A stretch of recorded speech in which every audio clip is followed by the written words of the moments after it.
We've made pizza on this channel before, but this time we are going to do sourdough crust. I'm also going to use the tomatoes from our garden for the sauce and show you how to make fresh tomato sauce instead of from a can. Let's go. All right, hopefully this is working. I don't usually use this outside. I have my very fashionable gathering apron that I made myself. Time to harvest some tomatoes. This is only our first year growing tomatoes, so I had to Google how do you know when your tomatoes are ready. So I'm by no means an expert, but if you're growing tomatoes, I have had success just squeezing them lightly when they're red colored, and if they're like slightly soft. If they're too firm, then they're gonna be hard tomatoes and not very juicy, and they're not ripe all the way. That's kind of what Google told me, and then I've harvested some and made sauce out of it in the past, and that has worked really well. So I just kind of squeeze the ones that are red and look like they're ripe. Like this one feels a little bit too hard, so I'm just gonna leave it, even though it looks like it's red and ready to go. When I snip them off, I leave the little stem on, and I snip off like from the vine with the idea that it will prevent them from, it'll stay good for longer and turn rotten slower when you bring it inside. That's the thought behind that. So I snip off from the stem rather than like pulling it off the vine fully and leaving the stem on the vine. Since this was our first year planting tomatoes, the husband started them inside from seeds, and he started like a bunch with the idea that most of them probably wouldn't survive, but then they did survive, and we didn't have anywhere to put them all. So we ended up using cinder blocks because we ran out of spaces to put them.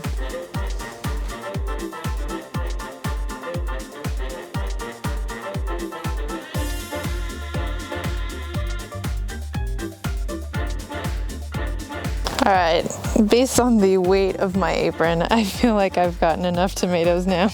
So we're gonna go inside and make the sauce.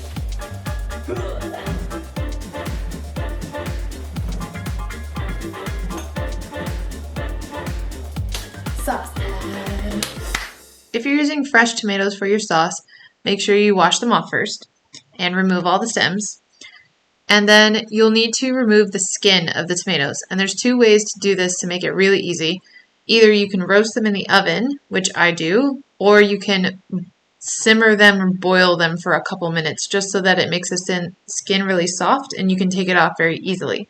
All I do is turn my oven on to a high broil and put them on a sheet tray in the oven for maybe 3 to 5 minutes. And then that seems to do it pretty much every time. They're good, and it's really easy for me to take the skin off. And it doesn't take as long as boiling because I don't have to wait for the water to boil. You're not really cooking the tomatoes, you're just trying to get the skin off. So you're waiting for them to look like they're blistered and peeled like this. A couple of these look like the skin is like popping off of them, and that's what you want. That's when you know that they're done, and you can go ahead and cool them and peel them to use them for your sauce. If not all of your tomato skins have like popped open like this, that's okay. It doesn't have to be every single one. Just look for most of them to be kind of split open, and you'll know that they're done. And now to actually peel the skin off, wait until they're cooled down, or you can put them in an ice bath right when they come out of the oven if you're impatient or if you want to make the process faster. And all you're going to do is peel the skin off. It's really easy once they've been boiled or roasted in the oven. It just comes off super easy. The other thing that I do is take out the little stem end that's still in the tomato, because sometimes it can be kind of tough and it won't break down in the sauce.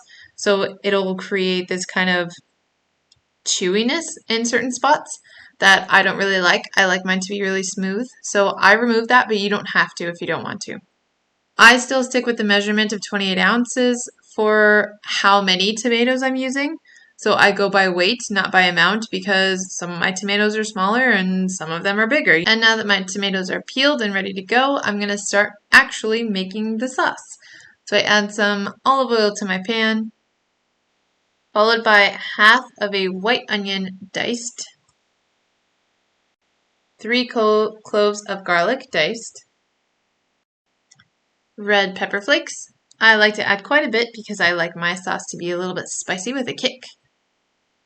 But if you don't like spicy, you can either leave this out or reduce the amount that you put in.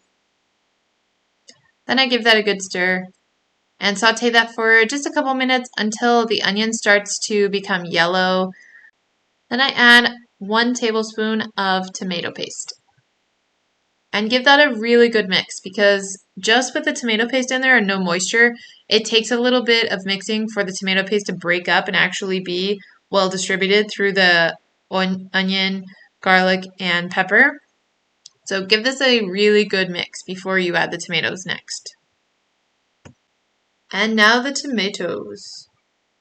If you want to, you can kind of pre-mash these in a bowl or something if you want, but I find it's really easy to just mash them once they're in the pan. You can also blend the sauce if you don't want to mash it, or if you want it super smooth after it's done, you can use a heat-proof blender or wait until it's all the way cooled down and just stick it in a blender once it's done cooking and it'll be super smooth.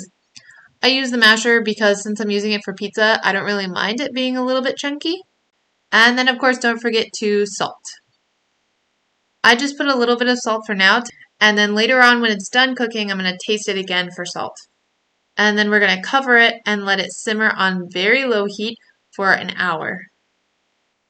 It's very important to cover it here because otherwise you will very quickly dry out the sauce and all of that moisture from the tomatoes will evaporate and you'll be left with a very dry lump of tomato goo, basically.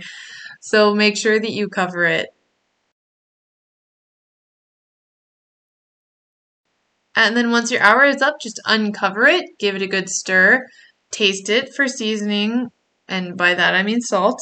If it needs more salt to you or more red pepper, maybe some black pepper, add any of those things. You can also add oregano or basil, whatever other seasonings you would like to add to your taste.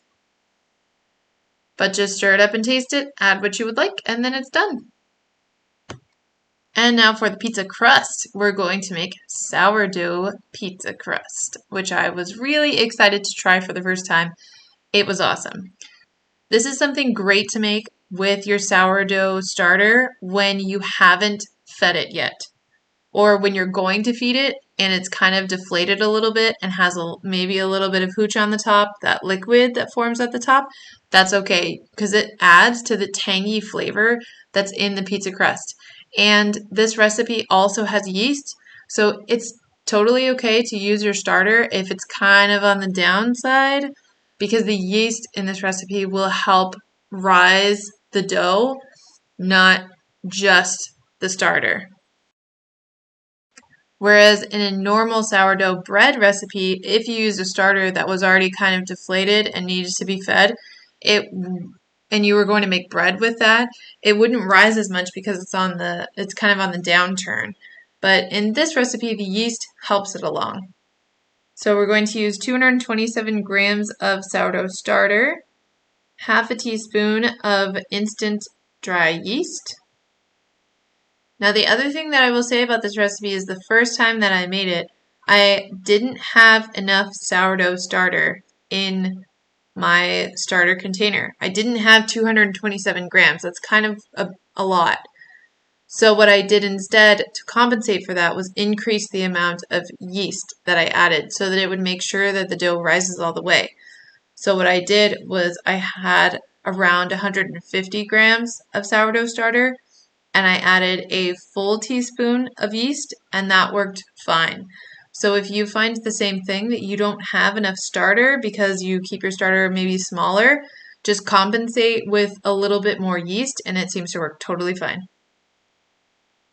And then of course using warm water, 170 grams of warm water will help the yeast and the sourdough starter rise quicker because warm temperatures help it rise better and faster. And I'm also going to add 300 grams of all-purpose flour and a pinch of salt. I'll put a link to the full recipe I use in the description so you guys can get it if you would like. And typically with sourdough bread, I would suggest making it by hand, but in this case, making it in the stand mixer is great. It makes it super easy, really fast, and just kneads it for you. So I just put everything in one stand mixer bowl and then let it knead it for me for about 7 minutes. You'll know it's done kneading when it clears the sides of the bowl and clings to the dough hook all in one chunk of dough. And the next step is to let it rise for 2 to 4 hours, depending on how much sourdough starter you added, what the temperature is the day that you're making it. The warmer it is, the faster it'll rise. Usually mine takes between 2.5 hours. And we live in Washington, so it's around like 65 degrees-ish, like on average. So I don't know if that helps, but there you go. What I like to do to save on dishes is to just take the dough out onto my cutting board that I'm going to use later to roll it out anyway. And then I just grease the inside of my KitchenAid bowl, rub it around a little bit, and then put the dough back inside. The purpose of the oil is to keep it from sticking when it's rising, so that later when you go to remove it and roll it out, it's super easy and just slides right out of the bowl. If you don't oil your bowl, you're going to have a little bit harder of a time getting it out when it's done rising because it'll be stuck to the sides. I don't know why this part came out so dark and I'm really sorry, but now we're going to prepare the pan. The same as we did in the cast iron skillet pizza video that I did earlier. I'm going to brush the pan down with some olive oil and then sprinkle it with masa, and then it's ready for the dough. All this does is prevent it from sticking to the pan, and the masa kind of gets not crispy, but has this kind of toasted texture and flavor to it when it's done on the bottom of the crust. And it just helps it release from the pan really smooth and easy in one piece when it's done baking. And now we're going to roll out the crust. Now when I make pizza, I use a giant cast iron skillet, as you have probably seen. If you're using a normal 1-person or 2-person size cast iron skillet that's 10 or 12 inches, you could cut this recipe for dough in half, or when you're rolling it out, you can literally cut it in half and then put the other half in the fridge and save it for later, for like a second pizza, or you can make 2 pizzas. But because I use a giant skillet, I roll it out into one. And then I have enough dough on the sides that I can put cheese inside and roll it up so that the crust that you hold your pizza with is kind of like a cheese stick at the end. It's tasty. And because my pizza is quite large, I use the same trick with my rolling pin that I do when I'm making pie. And I just put the dough onto the rolling pin and then I unroll it onto the skillet. You might not have this problem if you're making it a regular size pizza for a normal person, but I like to eat tons and tons of pizza. Make sure you lightly flour your dough though, otherwise you'll have this problem I'm having here where the dough is sticking to itself. If you do have this problem, just be gentle and work with it, pull it apart, and it'll come out. And like I said, I like to put cheese in the end and then roll up the crust. So what I do is I purposefully drape the crust over the sides of the pan so that I have plenty of room to add the cheese and then roll the dough on top of it. So now I'm going to get my cheese and do exactly that. I put the cheese around the edge of the pan and then I just go around and roll the dough up around it. At this step, I also have the oven preheating to 450 degrees.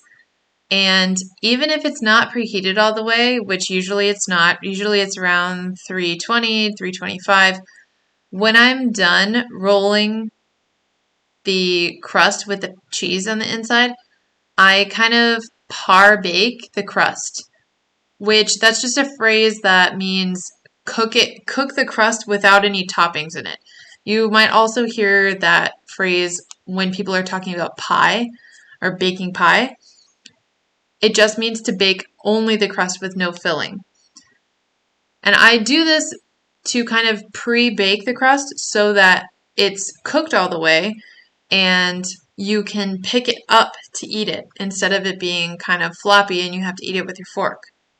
If you're going to par-bake your crust like I do, which I would recommend, don't wait for it to be browned. All you're looking for is a couple minutes in the oven while the oven is coming up to that 450 temperature, and it should form little bubbles, like pockets of air, like it's puffing up, but it should not be brown. It should be a light color and a little bit puffy. And then once it's ready, you can add the toppings. The first thing I like to do is brush the outside of the crust, which will end up being a cheese stick basically, with some olive oil, chopped garlic, and oregano or basil, maybe some salt, a little mixture that I make to brush onto the crust.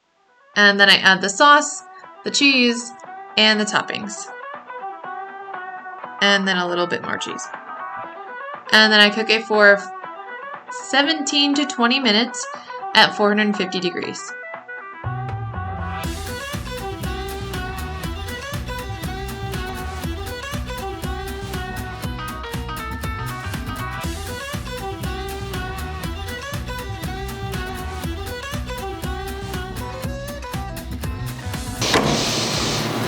It smells good. I'm so hungry. Why am I always so hungry? The hardest part is letting it sit for 5 minutes after it's done in the oven, but let it sit there. If I see you, let it sit there. It just helps it like firm up so that when you cut it, the sauce and cheese doesn't go like spilling, running everywhere. But it's been sitting, and now I'm going to cut it. Now, like I said before, I made pizza on this channel earlier, and it was my own recipe that I came up with. And I thought at one point, like, oh, this pizza's perfect for me. I would never do anything to change it. It's awesome. But I've made this pizza before with the sauce from our garden, the tomato sauce from our garden, and the sourdough crust, and it's even better. It just goes to show you that anything can be improved. I thought the pizza before was great, and then I made this last time and I was like, this is even better. I mean, I know I'm gonna like it, but I'm gonna try it anyway. See, look at that. Hot.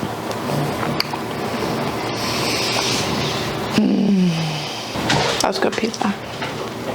This is cheese on the inside. It's like a cheesy, garlicky breadstick at the end of your pizza. That's why I do that. Oh, it's good.